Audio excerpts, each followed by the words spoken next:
Hello प्यारे बच्चों, कैसे हैं आप लोग। आई होप बहुत अच्छे होंगे और क्लासेस को एंजॉय कर रहे होंगे। आज हम लोग बहुत ही आसान प्रश्नों को सॉल्व करने वाले हैं और आज हम लोग बहुत कम समय में बहुत ज़्यादा प्रश्नों को सॉल्व करेंगे। आप लोगों को मैं बहुत बड़े बड़े विस्तार पूर्वक प्रश्नों को तो सॉल्व ही कराती हूँ, लेकिन उसके अलावा जो छोटी मोटी चीज़ें छूट जाती हैं आप लोगों के बड़े क्लासेस से, उसको भी मैं सॉल्व कराऊँगी ताकि आप लोग छोटे क्वेश्चन को भी तैयार कर सकें और बड़े क्वेश्चन को भी तैयार कर सकें। अगर किसी भी एग्ज़ाम की तैयारी कर रहे हैं तो आपको मेरे क्लास से हर क्लास में मदद मिलेगी। तो चलिए बच्चा लोग देखते हैं आज के पहले प्रश्न को।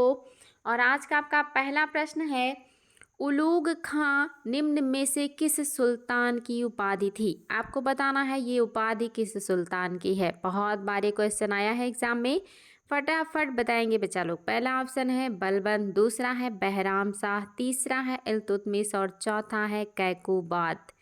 तो बताएंगे बच्चा लोग, उलूग खां निम्न में से किस सुल्तान की उपाधि थी। निश्चित तौर पे बहुत ही महत्वपूर्ण लेकिन बहुत ही आसान प्रश्न है। आपका ऑप्शन नंबर फर्स्ट बिल्कुल सही है, बलबन की उपाधि थी उलूग खां। चलिए देखते हैं हमारा अगला क्वेश्चन। गुलाम वंश का अंतिम शासक माना जाता है। गुलाम वंश का अंतिम शासक किसे माना जाता है। पहला ऑप्शन है बलबन, दूसरा है मोहम्मद शाह, तीसरा है कैकुबाद, चौथा है शमसुद्दीन कैमूर। बहुत ही आसान लेकिन बहुत ही इम्पॉर्टेंट। फटाफट कमेंट करेंगे कि गुलाम वंश का अंतिम शासक किसे माना जाता है। निश्चित तौर पे आप सभी को इसका उत्तर पता होना चाहिए, मैं ज़्यादा समय नहीं दूंगी, फटाफट कमेंट करेंगे। ऑप्शन नंबर आपका 4 बिल्कुल सही है। बिल्कुल फास्ट मोड में हम लोग क्लास को सॉल्व करने वाले हैं। और अगला क्वेश्चन भी देखिए, बहुत ही बढ़िया है। बलबन के दरबारी विद्वानों में थे। बलबन के दरबारी विद्वानों में कौन से थे बच्चा लोग। पहला ऑप्शन है अमीर खुसरो, दूसरा ऑप्शन है अमीर हसन, तीसरा है दोनों और चौथा है इनमें से कोई नहीं। बताएंगे कि बलबन के दरबारी विद्वानों में कौन थे। फटाफट आप सभी का उत्तर आना चाहिए। आज की क्लास तो सभी एग्जाम के लिए महत्वपूर्ण है। निश्चित तौर पे ऑप्शन नंबर 4 ऑप्शन नंबर 3 बिल्कुल सही है। दोनों लोग हैं, अमीर खुसरो भी हैं और आपके अमीर हसन भी हैं। चलिए देखते हैं हमारा अगला क्वेश्चन। और ये क्वेश्चन भी देखिए बहुत ही शानदार है। कह रहा है, इतिहास में 1290 से लेकर 320 ईस्वी तक निम्न में से किस वंश को दिल्ली सल्तनत के उत्तराधिकारियों के रूप में जाना जाता है। पहला ऑप्शन है खिलजी वंश, दूसरा है तुगलक वंश, तीसरा है शमसी वंश, चौथा है लोदी वंश। फटाफट बताएंगे बच्चा लोग। ये टाइम पीरियड आप सभी को याद होगा कि ये कौन से राजवंश का टाइम पीरियड है। इस दरमियान कौन से राजवंश का शासन चल रहा है। मात्र 30 वर्षों का शासन है, सबसे कम शासन है इनका, यानी कि सबसे कम शासन करने वाले हैं खिलजी, सभी को पता है। और सबसे ज़्यादा शासन किया है तुगलक ने गुलाम वंश में या दिल्ली सल्तनत में।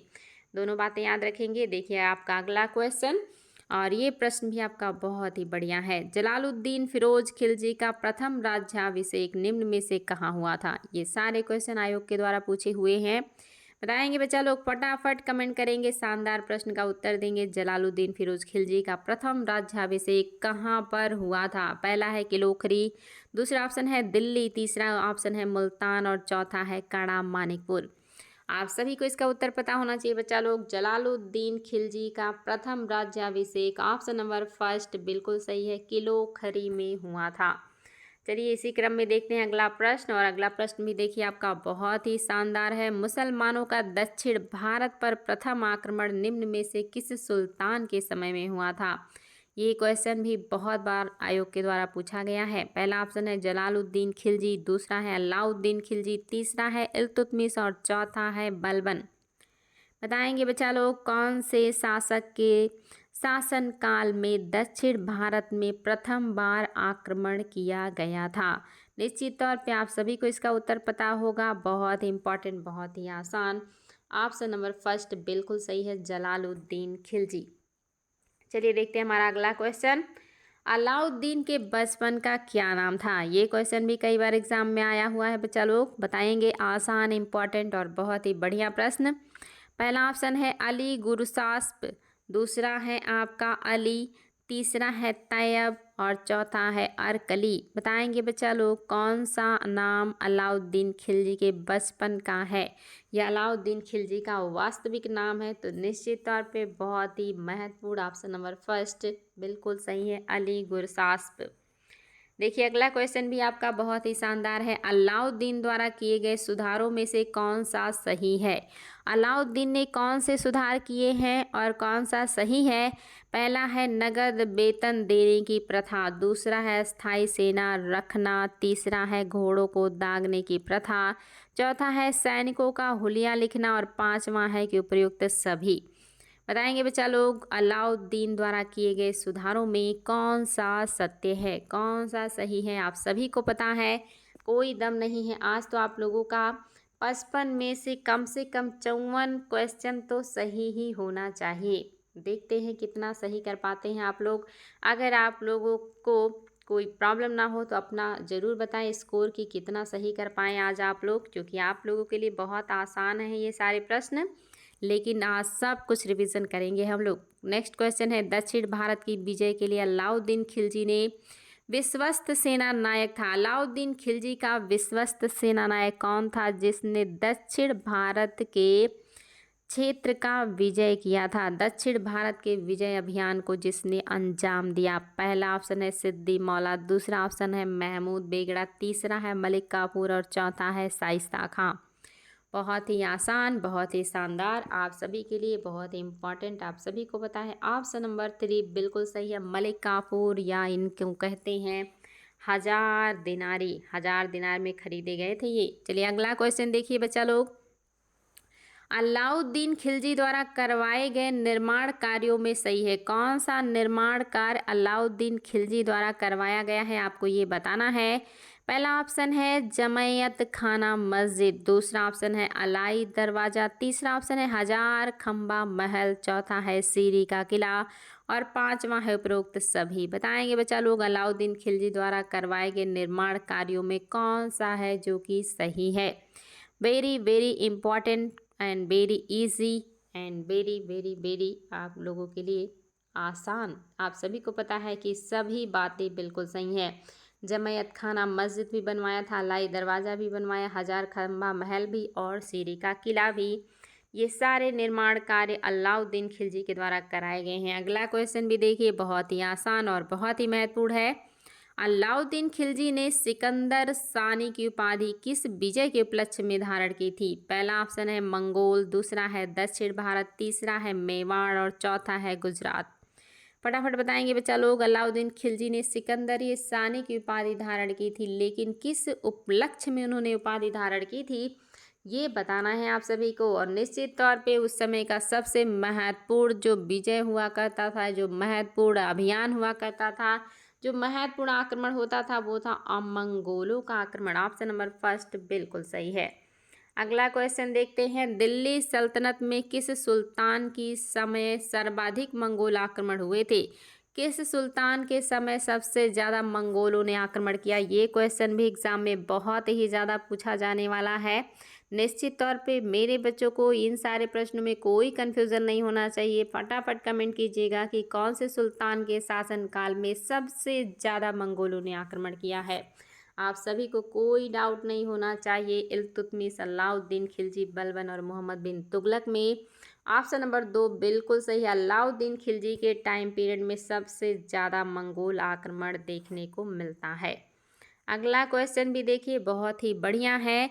संसार प्रसिद्ध कोहिनूर हीरा निम्न में से किस शासक ने अलाउद्दीन खिलजी को भेंट किया था।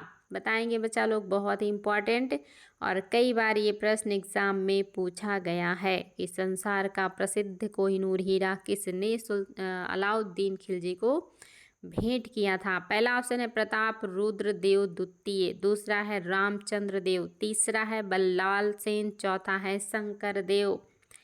बताएंगे बच्चा लोग कौन थे वो शासक जिन्होंने दिया था कोहिनूर हीरा गिफ्ट के रूप में अलाउद्दीन खिलजी को। तो निश्चित तौर पे आप सभी को इसका उत्तर पता है। ऑप्शन नंबर आपका फर्स्ट बिल्कुल सही है, प्रताप रुद्र देव द्वितीय। अगला क्वेश्चन देखते हैं, अलाउद्दीन के शासनकाल में दक्षिण भारत में प्रथम आक्रमण तेलंगाना पर किया गया, उस समय वहां का शासक कौन था? बताएंगे बच्चा लोग। बहुत ही बढ़िया प्रश्न है कि अलाउद्दीन के शासनकाल में दक्षिण भारत में प्रथम आक्रमण तेलंगाना पर किया गया था, उस समय वहां के शासक कौन थे? बहुत ही शानदार प्रश्न है बच्चा लोग। ऑप्शन देखिए, प्रताप रुद्रदेव द्वितीय, रामचंद्र देव, बल्लाल सेन और शंकर देव। बताएंगे बच्चा लोग। बहुत ही बढ़िया है। निश्चित तौर पे आप सभी को इसका उत्तर पता होना चाहिए कि कौन थे तेलंगाना के राजा। तो आप सभी को इसका उत्तर पता होना चाहिए। ऑप्शन नंबर फर्स्ट बिल्कुल सही है, रुद्रदेव द्वितीय ही हैं जो तेलंगाना के राजा हैं, और इन्होंने ही तो अपने यहाँ गोलकुंडा के खान से निकले हुए कोहिनूर हीरे को गिफ्ट के रूप में दिया है, याद रखेंगे। चलिए देखते हैं अगला क्वेश्चन। अलाउद्दीन का प्रथम सैनिक अभियान। आपको बताना है अलाउद्दीन का प्रथम सैनिक अभियान 1298 में गुजरात के विरुद्ध हुआ। इस समय यहाँ बघेल वंश के कौन से शासक का शासन था? बहुत ही बढ़िया है। देखिए, ये पहला अभियान है 1298 का, जो कि गुजरात के विरुद्ध हुआ है, और वहाँ के शासक कौन थे उस समय आपको ये बताना है। तो निश्चित तौर पे ये क्वेश्चन भी आप लोगों के लिए इम्पॉर्टेंट है, और फटाफट बताएंगे बच्चा लोग। पहला ऑप्शन है आपका भीम प्रथम, दूसरा है कर्ण प्रथम, तीसरा है लवण प्रसाद और चौथा है कर्ण द्वितीय। फटाफट कमेंट करेंगे बच्चा लोग, कौन थे वहाँ के शासक जब अलाउद्दीन खिलजी ने प्रथम बार आक्रमण किया गुजरात पे। बहुत ही बढ़िया है, और निश्चित तौर पे आप सभी को इसका उत्तर पता होना चाहिए। ऑप्शन नंबर आपका 4 कर्ण द्वितीय का शासन था उस समय गुजरात में। चलिए अगला क्वेश्चन देखेंगे। निम्नलिखित में से किस सुल्तान ने षड्यंत्रों के भय से अमीरों के बीच होने वाले मेल मिलाप और दावत आयोजन पर प्रतिबंध लगा दिया था और सारे राज्य में गुप्तचरों का जाल बिछा दिया था? पहला ऑप्शन है बलबन, दूसरा अलाउद्दीन खिलजी, तीसरा इल्तुतमिश और चौथा है कैकुबाद। बताएंगे बच्चा लोग। निश्चित तौर पे आसान है, इम्पॉर्टेंट है आप सभी के लिए, और आप सभी को इसका उत्तर पता है कि ऑप्शन नंबर जो आपका 2 है बिल्कुल सही है। ये सारे काम करने वाले हैं अलाउद्दीन खिलजी। इन्होंने मद्यपान, मद्य बिक्री, इन सब पर भी निषेध लगा दिया था। इनको लगता था कि शराब पीने के बाद लोग अपना होश गंवा देते हैं, राजा के खिलाफ षड्यंत्र करते हैं, विद्रोह करते हैं। अगला क्वेश्चन देखिए। अलाउद्दीन की आक्रमण का वह समय में सही सुमेलित है, यानी कि जो आक्रमण किए गए हैं और उनका जो टाइम पीरियड है उसमें से कौन सा सुमेलित है, आपको ये बताना है। और आपका पहला है रणथंभौर 1301 ईस्वी, दूसरा है चित्तौड़ 1303 ईस्वी, तीसरा है सिवान 1308 ईस्वी, और चौथा है कि उपयुक्त सभी सही हैं। फटाफट कमेंट कीजिएगा बच्चा लोग, बहुत ही ज़्यादा महत्वपूर्ण है। इस युद्धों का क्रम भी पूछा जाता है। युद्धों का क्रम और ईयर दोनों ही मिलाने के लिए आते हैं, तो निश्चित तौर पे क्रम और ईयर दोनों क्लियर होना चाहिए। ऑप्शन नंबर 4 बिल्कुल करेक्ट है, यानी कि ये सारी चीज़ें बिल्कुल मिली हुई हैं, और इनका क्रम भी देख लीजिए बच्चा लोग, रणथंभौर, चित्तौड़ और सिवान। आगे देखते हैं अगला क्वेश्चन, और ये क्वेश्चन भी बहुत ही शानदार है। क्वेश्चन है अलाउद्दीन की दक्षिण पर आक्रमण के समय दक्षिण की राजाओं व राज्यों का सही सुमेलित की है, यानी कि जो राजा हैं और उनके जो राज्य हैं कौन सा है जो सही सुमेलित है? पहला है देवगिरी, क्या यहाँ के राजा रामचंद्र देव थे? दूसरा है तेलंगाना, क्या यहाँ के राजा प्रताप रुद्र देव थे? तीसरा है होयसल, क्या यहाँ के राजा बल्लाल तृतीय थे? और चौथा है पांड्य राज्य, क्या यहाँ के शासक कुलशेखर थे? और पांचवा है उपयुक्त सभी सही सुमेलित हैं। अब आपको बताना है बच्चा लोग कि आपका कौन सा है जो कि सही है। तो निश्चित तौर पे मेरे बच्चों को कोई समस्या नहीं होना चाहिए, हालांकि ये बहुत इंपॉर्टेंट है, लेकिन ये तथ्य आप लोगों को याद होना चाहिए। ऑप्शन नंबर 5 बिल्कुल सही है, सारी बातें बिल्कुल करेक्ट हैं। चलिए देखते हैं हमारा अगला क्वेश्चन, और ये क्वेश्चन भी आपके लिए बढ़िया है।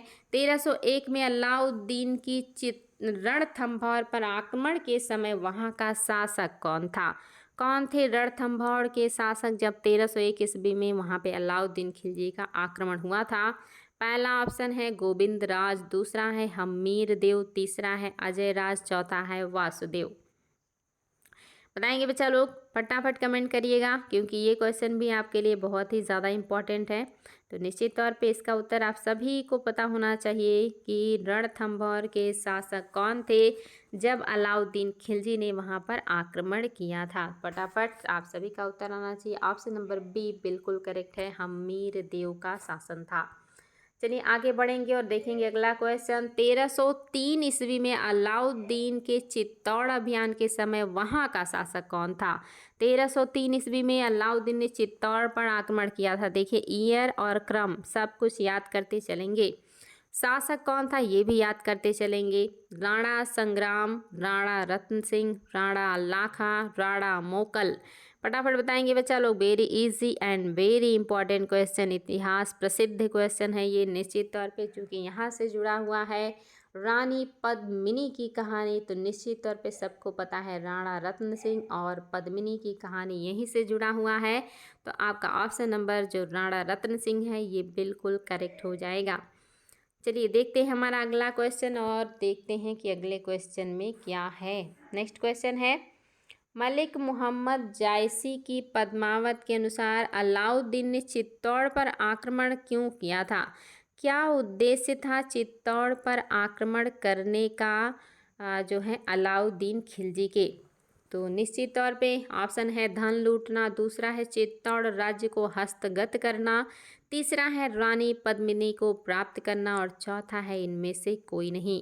बताएंगे बच्चा लोग, आप सभी के लिए बहुत ही आसान है और इतनी चर्चाओं में रहने वाली ये बातें हैं। रानी पद्मिनी को प्राप्त करना मुख्य उद्देश्य था, ये कहते हैं कौन, मलिक मोहम्मद जायसी। और किस में कहते हैं, पद्मावत में कहते हैं।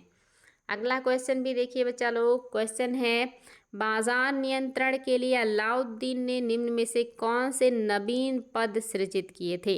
आपको पता है कि बाजार नियंत्रण लाने वाले एकमात्र शासक अलाउद्दीन खिलजी, और अपने इसी बाजार नियंत्रण की वजह से ये है इतने ज़्यादा प्रसिद्ध है। तो आपको बताना है कि इस बाजार नियंत्रण के लिए इन्होंने कौन कौन से पद का सृजन किया था। पहला है दीवान रियासत, दूसरा है सहना मंडी, तीसरा है बरीद, चौथा है मुनहियान और पांचवा है उपरोक्त सभी। बताएंगे बच्चा लोग कौन सा है जो कि सत्य हो जाएगा। निश्चित तौर पे आप सभी को इसका उत्तर पता होना चाहिए। यहाँ पे लिखी हुई सारी बातें सही हैं। मुनहियान भी हैं जो कि सूचनाएं प्रदान करते हैं, बरीद भी हैं जो कि गुप्तचर हैं, सहना मंडी के यहाँ सबको रजिस्टर्ड करवाने होते थे, और दीवान ए रियासत, देखिए दीवान ए रियासत क्या है, बाजार नियंत्रण से है। और मैंने आप लोगों को कल की क्लास में बताया था दीवान ए रिसालत, अगर रिसालत बच्चा लोग रिसालत, अगर रिसालत आए तो वो हो गया विदेश विभाग, लेकिन रियासत आए तो क्या हो गया, बाजार का सबसे बड़ा अधिकारी। याद रखिएगा दीवान ए रियासत और दीवान ए रिसालत, रिसालत विदेश। अगला क्वेश्चन देखिए, निम्न में से कौन सा सुमेलित नहीं है, कौन सा सुमेलित नहीं है आपको ये बताना है। पहला है दीवान ए वजारत, क्या ये वित्त विभाग है, दूसरा है दीवान ए आरिज, क्या ये सैन्य विभाग है, तीसरा है दीवान ए इंसा, क्या ये राजकीय आदेश एवं पत्र विभाग है, चौथा है दीवान ए रसालत, क्या ये विदेश विभाग है, पांचवा उपरोक्त सभी सुमेलित हैं। बच्चा लोग कल का क्लास आपने अच्छे से देखा होगा, तो आज के आपके मैक्सिमम क्वेश्चन सही हो जाएंगे कल के क्लास से, और बाकी आपके पहले के पढ़े हुए होंगे, क्योंकि ये सारे क्वेश्चन मैक्सिमम एग्जाम में पूछे जाते हैं, छोटे बड़े सभी एग्जाम में आते, बार बार निगाहों से गुजरते हैं, तो ये रटे रहते हैं। तो निश्चित तौर पर आप सभी को पता है कि उपयुक्त सभी सुमेलित हैं, यानी कि ये सारी चीज़ें आपको याद होनी चाहिए। लर्न कर लीजिएगा, इन सबको याद कर लीजिएगा, कंठस्थ कर लीजिएगा। अगला क्वेश्चन देखिए, अगर ये सारी चीज़ें आपकी आंखों के सामने से बार बार गुजरने लगे तो ये वर्ड्स आप लोगों को टफ़ नहीं लगेंगे, क्योंकि आप लोगों को मैं देख रही थी कि ये वर्ड्स बहुत टफ़ लगते हैं, लेकिन अगर इनको आप 2 4 6 बार भी ध्यान से देख लेंगे ना तो ये बिल्कुल ईजी हो जाएंगे, आपको हार्ड ही नहीं लगेगा। दीवाने रियासत देखते ही समझ में आ जाएगा बाजार नियंत्रण से है। दीवाने मुस्तखराज पता चल जाएगा कि ये आपका राजस्व विभाग से। दीवाने अर्ज आप सभी को रट गया कि सैन्य विभाग से है। ऐसे ही अगर ये लोग बार बार आंखों के सामने से गुजरने लगे तो निश्चित तौर पे क्या हो जाएगा, याद हो जाएगा। जैसे इतिहास के बहुत सारे तथ्य आपको बहुत अच्छे से याद रहते हैं। आप नींद में भी बता सकते हैं पानीपत का प्रथम युद्ध कब हुआ था, या खानवा का युद्ध कब हुआ था, या 1857 की क्रांति, या प्लासी का युद्ध कब हुआ, बक्सर का युद्ध कब हुआ। ऐसी चीज़ें जो बार बार निगाहों से गुजरती हैं, बार बार कानों से वो ध्वनियाँ गुजरती हैं, वो रटी रहती हैं और वो जीवन पर्यंत नहीं भूलता। तो सबसे बढ़िया तरीका है, जो हार्ड लगे टफ लगे उसको बार बार पढ़िए। तो यहाँ पे आपको बताना था बच्चा लोग, राजस्व की बकाया राशि वसूलने के लिए अलाउद्दीन ने निम्न में से कौन सा विभाग बनाया था। पहला है दीवान ए रियासत, दूसरा है दीवान ए मुस्तखराज, तीसरा है दीवान ए अर्ज और चौथा है इनमें से कोई नहीं। बहुत ही आसान है, निश्चित तौर पे आप लोगों को रट गया है कि कौन सा विभाग किससे जुड़ा हुआ है। 2-4 बार और देख लेंगे तो फिर ये कभी नहीं भूलेगा।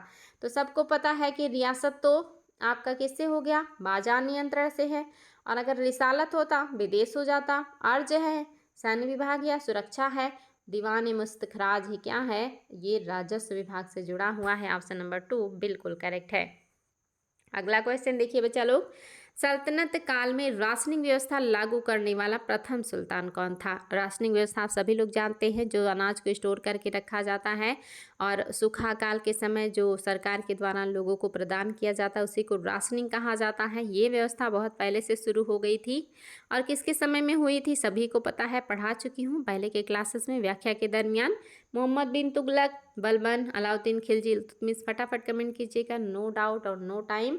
आप सभी को पता है अलाउद्दीन खिलजी ने ये सारे काम किए हैं। आप आगे बढ़ेंगे, हम लोग लगभग आधा क्वेश्चन समाप्त कर चुके हैं, आधे और बचे हैं। और इसी तरह फास्ट मोड में उत्तर देते रहिए बिना थके और बिना गायब हुए। बताएंगे कौन सा है जो कि सही सुमेलित है। पहला है जजिया, क्या ये गैर मुसलमानों से वसूला जाने वाला कर है। दूसरा है जक़ात, क्या मुसलमानों से वसूला जाने वाला धार्मिक कर है। तीसरा है खुम्स, क्या युद्ध में लूट के धन में शासक का हिस्सा होता है खुम्स। और चौथा है खराज, क्या ये भूमि से उपज का हिस्सा है। पांचवा उपरोक्त सभी, क्या सभी बातें सही हैं। निश्चित तौर पे नो डाउट मेरे बच्चों को तो कोई समस्या होनी ही नहीं चाहिए, सारी चीज़ें कई बार हो चुकी हैं तो निश्चित तौर पे आप सभी को याद होना चाहिए, सभी सुमेलित हैं। अगला क्वेश्चन देखिए बच्चा लोग, खिलजी वंश का वह सुल्तान जो कभी कभी चरित्रहीनता की हद पार कर जाता था और दरबार में नग्न अवस्था में आ जाता था, आपको बताना है कि वो कौन है। बलबन, इल्तुतमिश, अलाउद्दीन खिलजी, मुबारक शाह खिलजी। अगर आपने पढ़ा है इनके बारे में निश्चित तौर पे पढ़ के हंसी लगेगी आपको कि ऐसे भी कोई सुल्तान है जो बिना कपड़े के ही दरबार में आ जाते थे और उनको बिना कपड़े के लोग बहुत अच्छे लगते थे। वो सबको कहते थे कि कपड़े पहनने की ज़रूरत नहीं है, चाहे वो महिला हो या पुरुष। निश्चित तौर पे ये आधे पागल थे या कहिए पूरे पागल थे। और जो इन्होंने इस तरह का दृश्य बना रखा था अपने दरबार का, और इनके बारे में विदेशी यात्रियों ने भी लिखा है कि ये बिना ड्रेस के ही आ जाया करते थे और उनको इस तरह रहना बहुत पसंद था। तो निश्चित तौर पे आप सभी को पता है कि बलवंत तो हो नहीं सकते, इतने खूंखार थे ये, दरबार में हंसने तक नहीं देते थे। इल्तुतमिश तो बहुत ही शरीफ थे। अलाउद्दीन खिलजी भी कम नहीं थे, ये भी अपने टाइम पीरियड के जाने माने खूंखार निरंकुश राजा हैं। आप सभी को पता है कौन हो सकते हैं, मुबारक शाह खिलजी। मुबारक शाह खिलजी उत्तर हो जाएगा बच्चा लोग।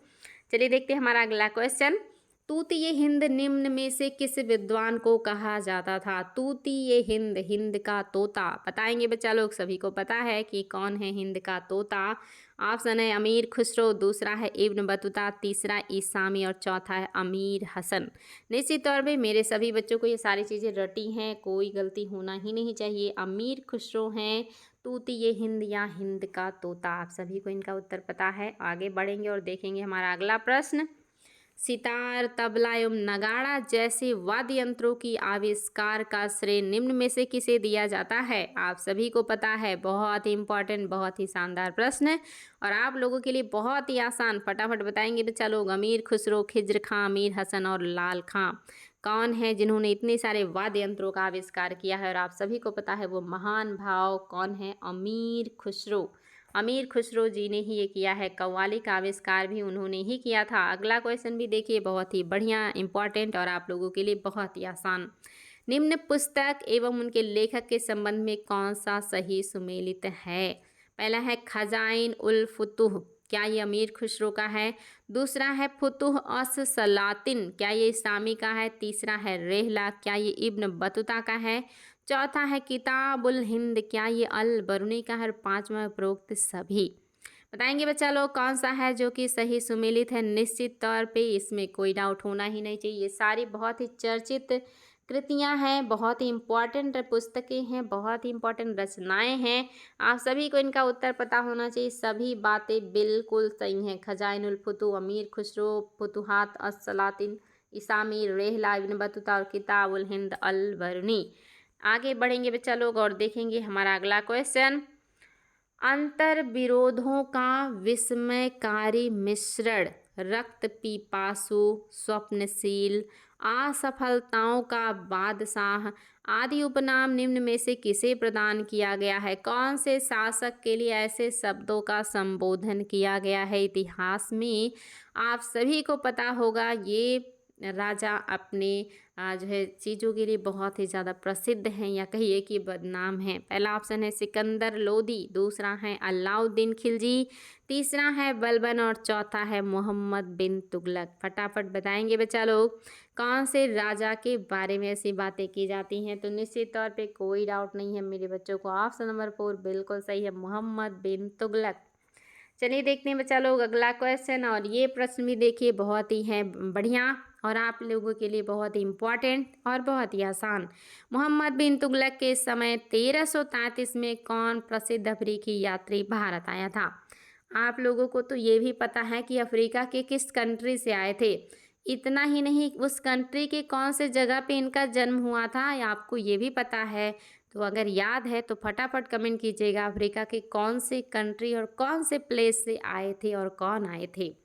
इब्न Battuta, Niccolo Conti, Marco Polo, इनमें से कोई नहीं। और आपको पता है इन सब का ये कहाँ कहाँ से आए हैं, सिर्फ एक ही नहीं सबका बता सकते हैं आप लोग। इब्न बतूता आए हैं अफ्रीका के मोरक्को से। और मोरक्को में कहाँ से आए हैं, तांजियर से। याद होगा आप लोगों को, मैंने पढ़ाया है तांजियर। तांजियर प्लेस है मोरक्को में, तांजियर से। निकोलो कोंटी इटली के हैं नो डाउट, और मार्को पोलो भी इटली के वेनिस के हैं। ये सारी चीज़ें हम लोग पढ़ चुके हैं पहले ही। अगला क्वेश्चन देखिए, इब्न बतूता को मोहम्मद बिन तुगलक ने निम्न में से कौन सा पद प्रदान किया था। नो डाउट आप सभी को पता होगा, विभिन्न एग्जामों में पूछा हुआ बहुत इंपॉर्टेंट प्रश्न, लेकिन आप लोगों के लिए बहुत आसान। देखिए कैसे आसान, चूँकि आप लोग इसको पढ़ चुके हैं। बार बार पढ़ने से, बार बार रिविजन करने से चीज़ें ऐसे ही कंफर्म हो जाती हैं, ईजी हो जाती हैं और उन पर कॉन्फिडेंस आता है। तो इस सेनापति तो थे नहीं, वजीर भी नहीं थे, अमीर ये कोई भी नहीं थे, बल्कि क्या थे, दिल्ली के काजी। दिल्ली का काजी नियुक्त किया गया था इनको इब्न बतूता को किसके द्वारा, मोहम्मद बिन तुगलक के द्वारा। अगला क्वेश्चन देखिए बच्चा लोग, 1342 में मोहम्मद बिन तुगलक ने इब्न बतूता को राजदूत की हैसियत से निम्न में से कहाँ भेजा था। बताएंगे बच्चा लोग, 1342 में मोहम्मद बिन तुगलक ने इब्न बतूता को कहीं राजदूत बना के भेजा था। कहाँ भेजा था आप सभी को पता है, फारस, कराची, चीन और गजनी। फटाफट बताएंगे बच्चा लोग कहाँ भेजा था। निश्चित तौर पे कोई डाउट आप लोगों को होना ही नहीं चाहिए, आप सभी को इसका उत्तर पता है। ऑप्शन नंबर 3 बिल्कुल सही है, चीन भेजा था इनको। और ये इसके अलावा और भी कहीं पे बहुत समय तक रहे थे। दक्षिण में कौन सा छोटा सा द्वीपीय देश था जहाँ भी इब्न बतूता काजी के रूप में रहे थे, याद होगा तो फटाफट कमेंट कीजिएगा। अगला क्वेश्चन, मोहम्मद बिन तुगलक के समय दिल्ली सल्तनत में कितने प्रांत थे। 18, 20, 21 और 23। ये हम लोगों ने कल के क्लास में या उसके पहले के क्लास में सॉल्व किया हुआ है। निश्चित तौर पे आप सभी को याद होना चाहिए। एनसीईआरटी वाले क्लास में हमने इसको स्टेटमेंट में सॉल्व किया था। देखिए आप लोगों को मैंने हिंट भी दे दिया, अगर भूल गए हैं तो याद कर लीजिए। आप सभी को पता है ऑप्शन नंबर 4 बिल्कुल सही है, 23 जो है प्रांत थे जब इब्न बतूता आए थे दिल्ली सल्तनत में। अगला क्वेश्चन देखेंगे, मोहम्मद बिन तुगलक की प्रमुख योजनाओं में सही नहीं है। कौन सा है जो सही नहीं है मोहम्मद बिन के प्रमुख योजनाओं में। पहला है आपका द्वाब में कर वृद्धि, दूसरा है देवगिरी को राजधानी बनाना। अच्छा ये दूसरा है, देवगिरी को राजधानी बनाना ये दूसरा है बच्चा लोग। तीसरा है सांकेतिक मुद्रा जारी करना, चौथा है खुरासान का आक्रमण और चौथा खुरासान का आक्रमण, चौथा है कराचिल का अभियान और पांचवा है श्रीलंका का अभियान। यानी कि ये आपका दूसरा है। ये आपका तीसरा है, ये चौथा, ये पांचवा और ये छठा है। आप बताएंगे इसमें से कौन सा है जो कि मोहम्मद बिन तुगलक की योजना नहीं है या योजना के बारे में सही नहीं है। तो आप लोगों को ये सारी चीज़ें मैं पहले ही पढ़ा चुकी हूँ, रट गई हैं। मैंने इनका क्रम भी आप लोगों को बताया था। अगर याद है ये क्रम इन सभी योजनाओं का तो फटाफट क्रम बता दीजिएगा, फटाफट बताइएगा क्रम इसका, कई बार एग्जाम में आया हुआ है। तो फिलहाल इस क्वेश्चन का उत्तर आपका क्या हो गया है? ऑप्शन नंबर 6, यानी कि श्रीलंका का अभियान इन्होंने नहीं किया था। बाकी सारी बातें बिल्कुल सही हैं। और इसमें अगर हम क्रम की बात करेंगे तो मैंने आपसे कहा था जब वो राजा बने तो उनके पैसे नहीं थे कोष में, तो उन्होंने क्या किया, द्वाब में कर वृद्धि कर दी। जब पैसा आ गया तो राजधानी परिवर्तन कर दिए। फिर से जब पैसा ख़त्म हो गया इन सारे प्रोसेस में तो उन्होंने सांकेतिक मुद्रा चला दी। और जैसे ही पास आए उन्होंने फिर खुरासान अभियान की बात करी और कराचील अभियान की बात करी। तो याद रखिएगा, कराचील और फिर खुरासान अभियान। चलिए बच्चा लोग देखते हैं अगला क्वेश्चन। मोहम्मद बिन तुगलक के बारे में कौन सा कथन है जो कि सही है? पहला ऑप्शन है दीवान ए अमीर कोही की स्थापना, दूसरा है अकाल राहत संहिता तैयार करवाना, तीसरा है कृषकों को तकावी ऋण प्रदान करना और चौथा है प्रयुक्त सभी सही हैं। बताएंगे बच्चा लोग कौन सी बात है जो आपका सही है मोहम्मद बिन तुगलक के बारे में? निश्चित तौर पे आप लोगों को कोई डाउट होना ही नहीं चाहिए। इन्होंने दीवान अमीर कोही की स्थापना किया था, बिल्कुल सही है।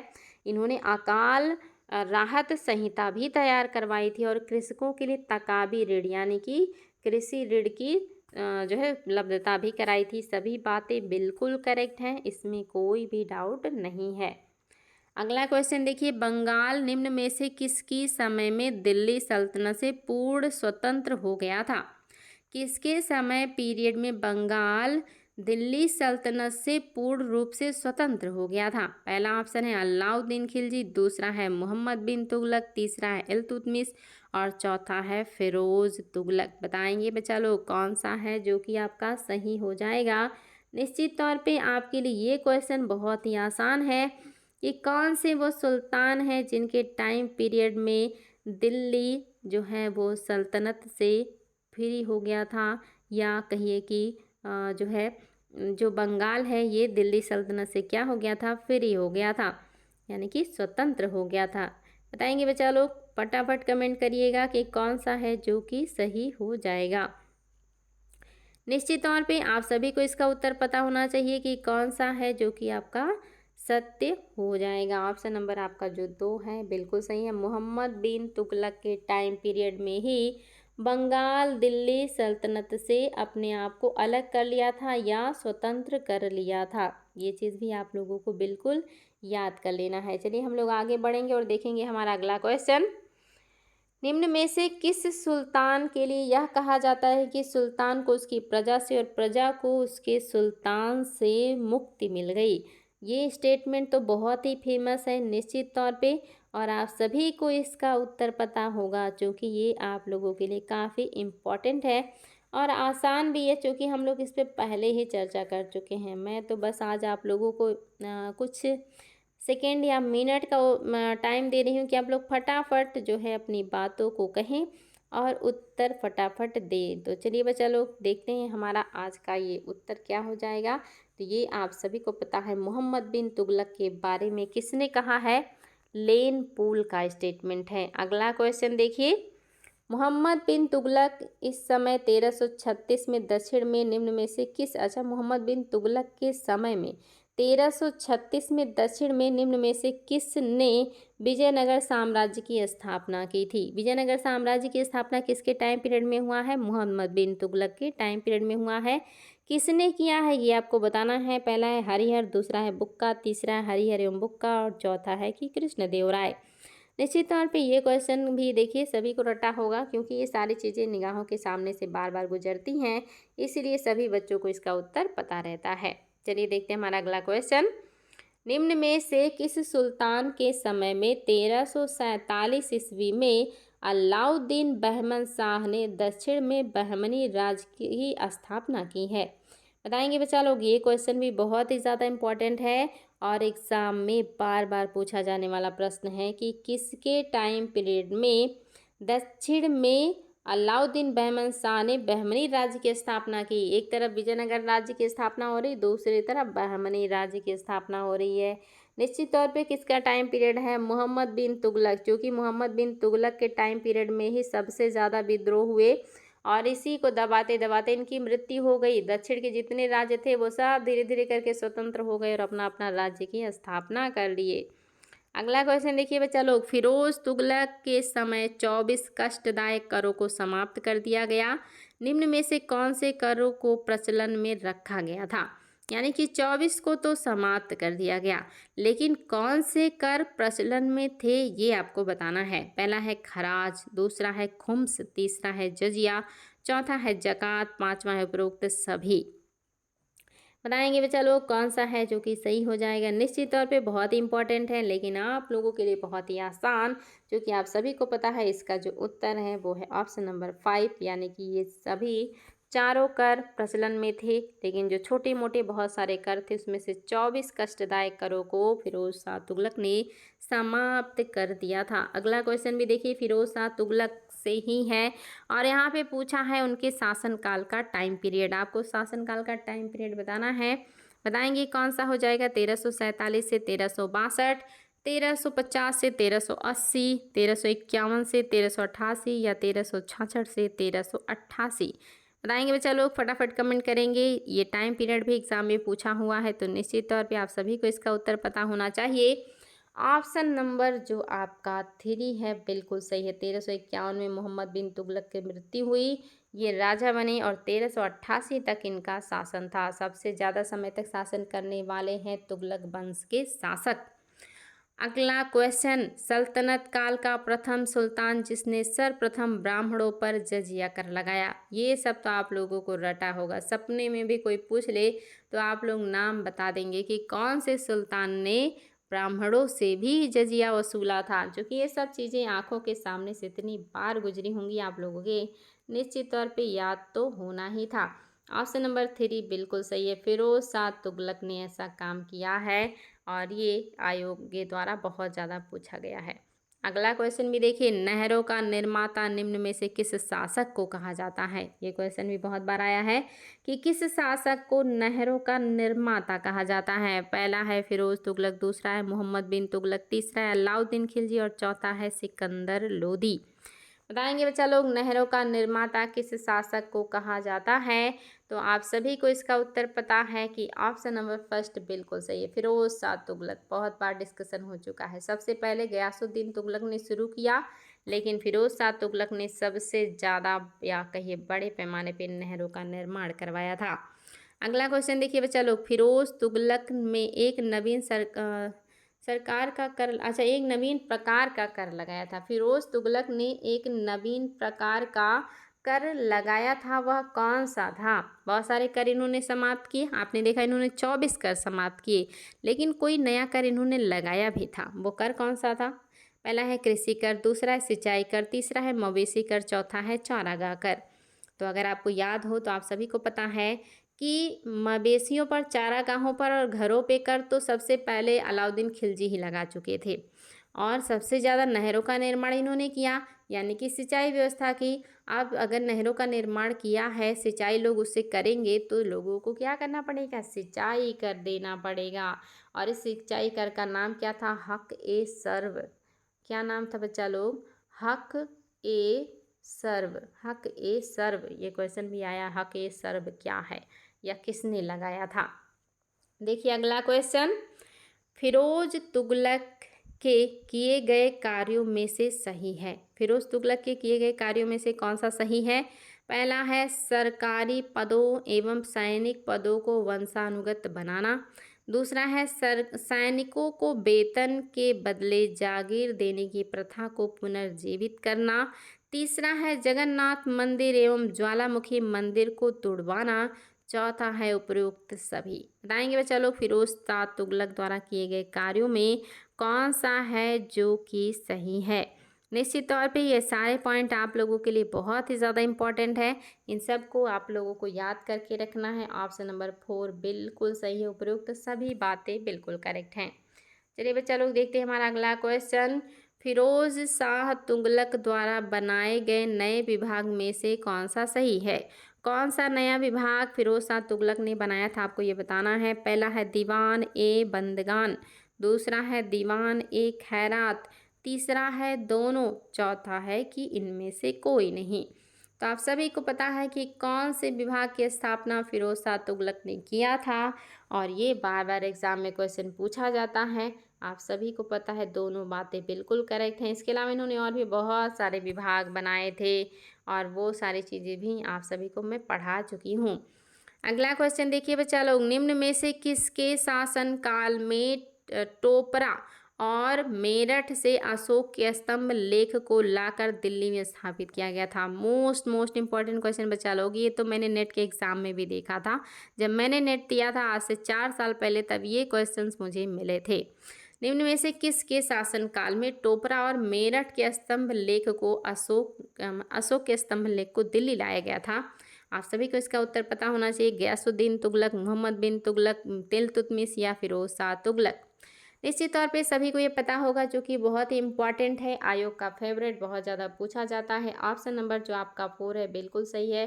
फिरोज शाह तुगलक ने ही दिल्ली टोपरा और कहिए कि दिल्ली मेरठ वाला जो स्तंभ लेख है वो दिल्ली लेकर के आए थे। अगला क्वेश्चन देखिए बच्चा लोग, 50वें नंबर का क्वेश्चन। 5 और क्वेश्चन आपके बचे हैं, इसके बाद आज की क्लास आपकी समाप्त हो जाएगी, जो कि फास्ट मोड में चल रही है।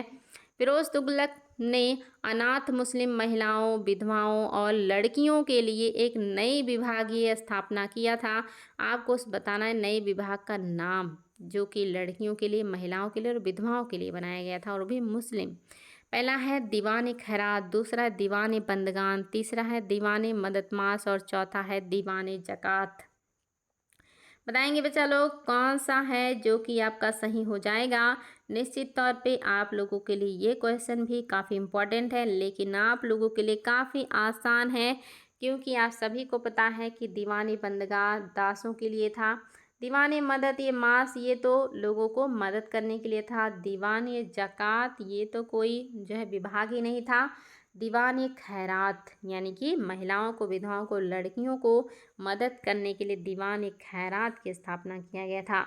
अगला क्वेश्चन देखिए, फिरोज शाह तुगलक द्वारा लिखी गई आत्मकथा का नाम क्या है? ये क्वेश्चन भी बहुत बार आया है। फिरोज शाह तुगलक की आत्मकथा का नाम क्या है? पहला है फुतुहात ये फिरोज शाही, दूसरा है तारीख ये फिरोज शाही, तीसरा है दलायते फिरोज शाही और चौथा है इनमें से कोई नहीं। बताएंगे बच्चा लोग फिरोज शाह तुगलक द्वारा लिखी गई आत्मकथा का नाम क्या है? बहुत ही ज़्यादा इंपॉर्टेंट है, शानदार है, आप लोगों के लिए महत्वपूर्ण है। निश्चित तौर पे आप सभी को पता होना चाहिए। फुतुहात ए फिरोज शाही फिरोज शाह तुगलक की द्वारा लिखी गई आत्मकथा है। आज का 52 नंबर का क्वेश्चन, फिरोज शाह तुगलक द्वारा चांदी एवं तांबे के मिश्रण से निम्न में से नए सिक्के प्रचलित किए गए थे, वह कौन से हैं? कौन से वो नए सिक्के थे जो फिरोज शाह तुगलक के द्वारा चांदी और तांबों को मिक्स करके बनाया गया था? पहला ऑप्शन है आधा, दूसरा है विख, तीसरा है ससगानी, चौथा उपरोक्त सभी। बताएंगे बच्चा लोग कौन से सिक्के हैं जो चांदी और तांबे के मिश्रण से बने हैं और फिरोज शाह तुगलक के द्वारा बनवाए गए हैं? निश्चित तौर पे आप सभी को इसका उत्तर पता होना चाहिए। ऑप्शन नंबर 4 बिल्कुल सही है। अद्धा, बिख, ससगनी ये सब चांदी और तांबे के मिश्रण से बने हुए सिक्के हैं, जिनको फिरोज शाह तुगलक ने बनवाया था। नेक्स्ट क्वेश्चन है बच्चा लोग, जियाउद्दीन बरनी, शम्स ए सिराज अफीफ निम्न में से किसके दरबारी विद्वान थे? बहुत ही महत्वपूर्ण प्रश्न है, बताएंगे फटाफट। बरनी और सिराज किसके दरबारी कवि हैं या विद्वान हैं? पहला ऑप्शन है मोहम्मद बिन तुगलक, दूसरा है फिरोज शाह तुगलक, तीसरा है मोहम्मद शाह, चौथा है अबू बकर। बताएंगे बच्चा लोग कौन सा है जो कि आपका सही हो जाएगा। निश्चित तौर पे आप सभी लोगों को कोई डाउट नहीं होना चाहिए कि आपका ऑप्शन नंबर जो 2 है बिल्कुल सही है। फिरोज शाह तुगलक के दरबार में रहते थे बरनी और शम्स ए सिराज अफीफ। चलिए देखते हैं अगला क्वेश्चन, तुगलक वंश का अंतिम शासक कौन था? आपको बताना है तुगलक वंश का अंतिम शासक कौन था। बहुत इंपॉर्टेंट और आसान प्रश्न। पहला है अबू बकर, दूसरा है मोहम्मद शाह, तीसरा है नासिरुद्दीन महमूद तुगलक और चौथा है मलिक सर्क। बताएंगे बच्चा लोग कौन है जो अंतिम शासक है आपके तुगलक वंश का। निश्चित तौर पे आप लोगों के लिए क्वेश्चन बहुत ही आसान है, आप सभी को पता ऑप्शन नंबर 3 बिल्कुल सही है, नासिरुद्दीन महमूद। आज का आखिरी क्वेश्चन है बच्चा लोग, इसके बाद अब आपके क्वेश्चन नहीं है, यानी कि लास्ट है आपका। तुगलक वंश के किस शासक के लिए यह उक्ति प्रसिद्ध थी कि शहंशाह की सल्तनत दिल्ली से पालम तक फैली हुई है। याद रखेंगे ये व्यंग किया गया है, जिसके शासनकाल में दिल्ली सल्तनत का साम्राज्य सबसे कम हो गया था, सबसे ज़्यादा सिमट गया था, बहुत थोड़े में रह गया था, उसके ऊपर व्यंग किया गया है कि देखिए इनका साम्राज्य कितना बड़ा है, दिल्ली से लेके पालमपुर में ही समाप्त हो जाता है। पहला ऑप्शन है अबू बकर, दूसरा है मोहम्मद शाह, तीसरा है नासिरुद्दीन महमूद और चौथा है मलिक सरवर। बताएंगे बच्चा लोग। और आज के आखिरी प्रश्न के साथ हम लोग जो है एक दूसरे को बाय करेंगे और फिर अगले क्लास में मिलेंगे ऐसे ही शानदार प्रश्नों के साथ। कभी छोटे प्रश्न, कभी बड़े प्रश्न, हम हर तरह के प्रश्नों को सॉल्व करेंगे और अपने ज्ञान को मजबूत करेंगे और हर एग्ज़ाम के लिए अपने आप को स्टैंड करेंगे। आप सभी को पता है ऑप्शन नंबर जो आपका 3 है बिल्कुल सही है, नासिरुद्दीन महमूद के लिए व्यंग किया गया है कि देखिए दिल्ली के शहंशाह का सल्तनत दिल्ली से पालम तक फैली हुई है। उम्मीद है बच्चा लोग आपको ये हमारा प्रयास अच्छा लग रहा होगा। बड़े और छोटे क्वेश्चन का मिक्सअप, कभी बड़े कभी छोटे मिला के सारे प्रश्नों को हम लोग सॉल्व कर रहे हैं। काफ़ी फास्ट मोड में हमने इसको कवर किया है और इसी तरह से आगे भी प्रयास जारी रहेगा। आप लोगों को क्लास कैसे लगते हैं, प्रयास कैसा लगता है, मेहनत कैसी लगती है, ज़रूर बताएं। आप लोगों के सलाह का, आप लोगों के प्यार का, आप लोगों की बातों का पूरे दिल से स्वागत है। आप लोगों को जो भी इच्छा हो प्यार से आप लोग अपनी बातों को रख सकते हैं, बता सकते हैं। तो बच्चा लोग आज इतना ही, फिर हम लोग अगले क्लास में मिलेंगे और आप लोग अपना खूब ख्याल रखिए, मेहनत कीजिए।